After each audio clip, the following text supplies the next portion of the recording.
done for. Everyone get out. Greetings sailors, welcome back to World of Warships, and today I've got one of my own replays for you in the Tier 8 Japanese premium cruiser, the Atago, and I hope I'm saying that right.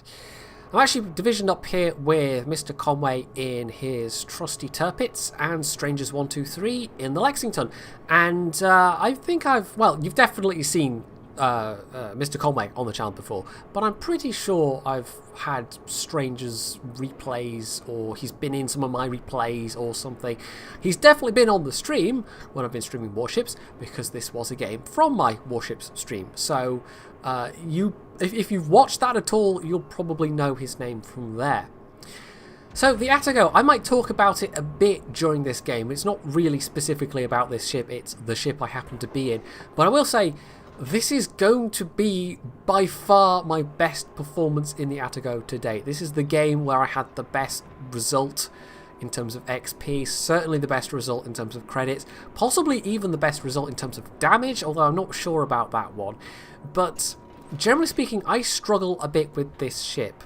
And there's a reason why you haven't really seen it of my own replays on the channel until now, because I don't do particularly consistently or well in it, or even just particularly consistently in it. It's a bit all over the place. The Tirpitz, I kind of know what to do in a Tirpitz, and it's got a bit of armour to work with, a bit of health to work with, but it feels like at the higher tiers with the cruisers, you're a bit more at the mercy of RNG, and there's things you can do to help yourself along, but sometimes, you get a battleship firing at you because they decide to focus you, and you might be wiggling around all over the place, and you still get a double citadel, or every single shot misses, and it's a bit unpredictable. And that doesn't really help me out at all, because then I don't know what I'm doing wrong versus, what's just RNG. Now, one of the things I was able to coordinate rather nicely with Strangers in this one was the use of my defensive fire cooldown. He, at several points in this game, basically baits enemy fighters over my ship. I fire off the defensive cooldown, and between his fighters, my catapult fighter, and the defensive cooldown, we actually, between us, take down quite a lot of the enemy planes. Now, Conway is, I think he just left it a bit late to turn. Unfortunately, this turns out to be a very bad game for Conway. Our plan in coming over here was not entirely clear, but it was something along the lines of, if there's lots of enemies, we'll just turn around and go away. And it became apparent fairly early on that yes, we were definitely outmatched. It was me, Conway the Tirpitz, and a Benson versus, that's what, 5 ships on the minimap that we can see, and there was an Amagi spotted coming in this direction as well, so possibly 6. This is possibly half the enemy team we're dealing with, and unfortunately there goes Conway. And the Benson's not going to last too much longer either. Most of our team, meanwhile, has gone round the other flank, and unfortunately this is one of those games where they take a lot of time doing it. So this was looking a bit not great, shall we say, and the fact that I was in a squashy cruiser like the Atago meant that I wasn't feeling super confident about my chances here. Now, Strangers has looked at his minimap, and obviously he knows what's going on. There's a bunch of ships coming up this way, so he's put the pedal to the metal and he's getting out of there. The Ryujo, on the other hand, our tier 6 carrier, isn't. This guy's got to tier 6 without knowing how to read a minimap, apparently. I don't know. Hopefully they know better by this point. Hopefully they use this battle as a learning experience. Hopefully they didn't just sit in their chair somewhere and look at the screen and go, oh my god, what a bunch of noobs, they didn't keep me alive. Yeah, your ship can move. It just saying, your ship does have the ability to go forwards and backwards and left and right, and it's not entirely the rest of your team's responsibility when you're in a carrier, but yeah, sometimes your team will do really silly things, but it's up to you to also pay attention and look at the minimap and figure out that yes, we're getting overrun on this side. Now, if this was a domination game, then this would be less of an issue, all of the ships going on one side, because you get a kind of carousel effect. People cap as they go along. Although it often doesn't really work out even so, because they'll hit the brick wall of enemy ships, and suddenly you've got ships coming up behind you as well, and you end up with a pincer effect. Although on Two Brothers you've got that passage through the middle as well, and that's what two of our destroyers are trying to use at the moment. But because there's two carriers in play, good luck staying unspotted in a destroyer if they know you're in a cap circle, as our Mutsuki and Farragut are. We've lost the Benson at this point, by the way, as well. So this is looking all kinds of I don't even know. Now, the fact that Strangers is in this division with me means we can coordinate very closely, and that's fantastic. I'm not completely on my own here. The Ryujo obviously here as well, and that kind of works out for me in that, yeah, he is going to die, but they're going to have to spend some time shooting at him, and that means they're not going to be shooting at me. Also, the number of planes overhead, well, you know, having said their planes can spot our destroyers, our planes can spot their destroyers. It goes both ways. And so at the moment my focus is definitely trying to take out these Mutsukis. I'm not so worried about torpedoes. They would have to really get the drop on me. And this was a 5.14 gamer, so this was before the torpedo visibility buff.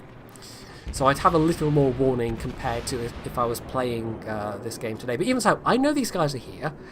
And that's, you know, knowing is half the battle when it comes to destroyers. If you know there's a destroyer around, you can at least try and do something about it unless they set up a perfect ambush. And sometimes destroyer captains will. Sometimes they'll get the drop on you, they'll use an island, or you'll be engaging multiple enemies at once, and it's kind of like, well, you know, do I sit and get broadsided by a battleship, or do I take some torpedoes in the face, or, you know, sometimes there are only bad choices. But in this case, well, I've got open water to retreat into. These guys are very firmly fixated on the Ryujo at the moment, so this is just me laying fire downrange, trying to keep away from anything else that might be coming up behind them. Although at this point it looks like their team that was coming up this way has turned back to deal with our team that was coming down to them. So this is now a better situation for me. I've got these two Mutsukis to deal with, possibly, yep, there it is, just appeared on the minimap, a York as well. So this is 3 versus 1, except it's not even 3 versus 1 really, because I've got Strangers helping out. The Ryujo is obviously fighting for his life as well, because he didn't move. Had ample warning, but this is what it's come to. So this is now a lot better. I've just got to trust that my teammates in the south will actually be able to push through, will actually be able to deal with the enemies down there, because that was most of our team. Now, it's unfortunate that we lost Conway, because he was in a top-tier battleship. That was a very powerful unit that got put out of action early on our side. But as I said, he just didn't... I mean, I guess maybe he didn't realise quite how many ships there were. He just turned too late, and by the time he was turning to try and get away, that was it. I think it was torpedoes that did for him in the end.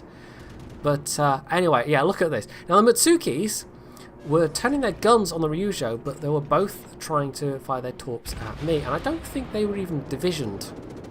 So that was actually... maybe they were coordinating in their team chat, I don't know, but that was actually a not unimpressive bit of multitasking. Instead of being solely focused on the Ryujo, they were in fact, you know, putting out the torps one way, using their guns another way, so they were trying to take on multiple enemies at once. Meanwhile, we're doing the same trick with the defensive fire cooldown and the enemy fighters again, and it's going to be, I mean, we lost Ryujo there, so it's going to be an uphill fight for Strangers now, 2 versus 1, and he does have one, you know, ace in the hole, me, in that he can bring planes over and I can hopefully shoot them down. The AA on the Atago isn't terrible. It's not super good, but it's not to be sniffed at, and especially if you can time your use of the defensive fire right, it's, you know, acceptable. For a tier 8 cruiser, it's not bad. One thing, however, I do struggle with the Atago, and it's not really a factor in this particular game, but the rate of fire has always felt a bit slow on it to me. It's kind of like a Lerva, except not really a Lerva, because, you know, a Lerva would be a slow heavy tank with not hugely reliable armour, and this is a much faster cruiser with... They don't really compare, except that if you compare the Lerva to a regular tier 8 heavy tank, say the Tiger II, it's not... like, it's got the gun, but there are a bunch of things that make it not quite as good as a lot of the regular tier 8 heavies, and I think that definitely goes for the Atago. That's how they've balanced this thing. It's got, in principle, all the bits to make a tier 8 cruiser, but it's not quite as good as the regular tier 8 cruisers. And the main thing for me is the rate of fire, that it just doesn't quite get the shots out quite fast enough. So it is quite, I'm saying quite a lot here, aren't I? It's definitely a support machine. This is not really a get in their face and be aggressive machine a lot of the time.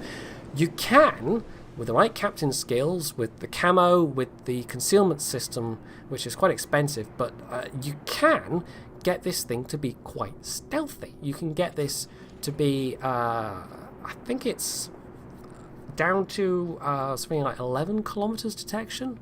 Maybe even a little bit less than that. I can't remember offhand. I don't have the rank 5 captain skill that gives that ability to get that extra concealment. But yeah, it's possible to make this a very stealthy cruiser, and that can kind of be its playstyle. A surprise ambush cruiser in somebody's face when they didn't know you were there. And for this kind of thing, well, I'm now basically one-on-one with the Mutsuki. The York's been taken care of. And down south, well, we've still got 2 battleships remaining, so maybe they can do it, maybe they can't. I don't know, I can't see what their health is. But at this stage, as far as I'm concerned, I've done my job. I have fought this defensive action, and yes, it really helped that a lot of them went back to defend, but this Mutsuki's actively trying to cap. And if I didn't have strangers giving the spotting on this guy, my job would be a heck of a lot harder even still.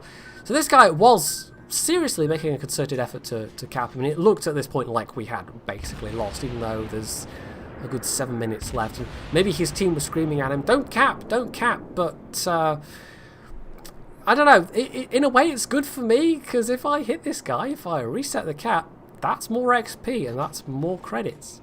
Now we lost both our battleships, our both remaining battleships, in a very short space of time indeed. There we go, I'm just about to, there we go. I get the reset just as they're about to, it got awfully close. But my shooting there wasn't the best. I think I was feeling a bit under pressure at this point, because, I mean, what are we playing for now? That is the question. Like, can we win this? Seriously?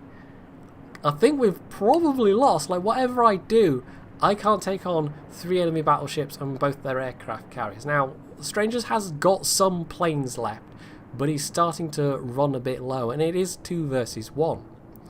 So I've put torps out, and it's really just a speculative drop, and this guy wasn't particularly a threat in terms of his torpedo drop. So there we go. I've done a bit more damage, and I was aiming a little bit better at this stage. I think I was feeling a little bit more composed after that kind of initial, oh my god, everyone's dying. I kind of collected my thoughts a bit, and it took him by surprise. So sometimes these drops work out. So that's the immediate threat taken care of, but hello, torpedo bombers. Well, I've got 1 defensive fire left, but I'm not going to use it just for a single squad of torp bombers. I do have a fighter in the air as well, but he's about to get shot down by the enemy torp bombers, so yes, oh well, he's not going to be able to disrupt their drop. So at this point I go, okay, sure, what am I saving a defensive cooldown for anyway? I fire it off, that does disrupt their drop. I've also kept them circling for longer, so I was able to shoot down more of their planes, but yeah, I took that one in the nose. So that's actually the first damage I've taken in this game. And that's largely because everything else that could have seriously hurt me basically either backed off or wasn't able to hurt me. Unfortunately, however, I take a bomb hit after that, and I'm going to end up burning just a little bit. Although I do still have a couple of repairs left, and I actually popped one already, so what the fire is mostly doing at the moment is negating my repair. And that's one of the nice features of the Atago these days, is that you can actually use that repair ability that normally only battleships get, and that's not even every premium cruiser. I think the Atago is the only one that can do that. The newer Tier 8 premium cruiser, the Mikhail Kutuzov, actually doesn't get that ability. It has smoke, which is obviously something that is normally on destroyers, but it's not the only cruiser that gets smoke. The Yubari down at Tier 4 also has the ability to put out a smoke screen. So, we've got some intelligence on the minimap there. We can tell that both their carriers, and what is that, an Amagi, are coming up the western flank. We're also really running out of time. I would have to kill pretty much the rest of their team, and they would have to come to me for me to do that in order to get the points back far enough in our favour to actually make this a win. 4 minutes. It's an awfully tall order. If I could kill that... and there's Tirpitz actually as well. If I could kill the Tirpitz... the Tirpitz was spotted first actually, wasn't it? And the Amagis just appeared. I knew the Amagi was, benefit of me having, been there and played the game, and also, watching the replay through. If I can take out both these guys, if I can take out both the carriers, maybe it's enough points. I don't know, but can I fire fast enough? And actually, this might be where the lower rate of fire of the Atago comes in a little less than useful. It would be nicer to get that rate of fire to be able to demolish these people as quickly as possible. And even though the temptation is to just sail away, to just go off into the sunset, concede defeat, let them cap, or just let the timer run out, I was just in a mood to just keep on slugging, to just keep swinging and say, you know what, I'm not done yet. Let's dance to the bitter end. Let's do this thing. And I'll see how many of you buggers I can take down with me. And some days it's like that, some days you just think like, screw this team, they weren't trying, I'm not going to try either. But this was actually, our team went down in a big clump, and unfortunately, although they made some impact, it wasn't enough of an impact, and one of the enemy Amagis, as you can see, has 5 kills. He had a pretty decent game. But this was not one of those walkover games that just leaves you so frustrated. We did still do something collectively as a team in this one. Not enough, but something. It wasn't too many games. It feels like you get a team, and it's not so bad in Warships. I think more in World of Tanks I experienced this feeling, but you just get a team that you think, what are you doing? What have I been doing with the last 10 minutes? This just feels like a waste of time. That's more rare in Warships. That's one of the reasons why I like it. But in this case, cruiser versus battleship, I'm just pummeling this guy with HE. For these kind of broadside shots, actually, AP probably would have been better. 8-inch AP against the broadside of, especially an Amagi, which doesn't have the best armour. I could have done more damage there. But anyway, the fires had their effect, the HE had its effect, and I was actually once again defending the cap, so that's even more credits, even more XP. However, this is now less than a minute and a half, and I can maybe take this Tirpitz, but I can't get the carriers, and it's still not going to be enough XP. Not XP, I know what I mean. Victory points, there we go. Little numbers that appear on the screen, yes, of which there are a great variety in this video game.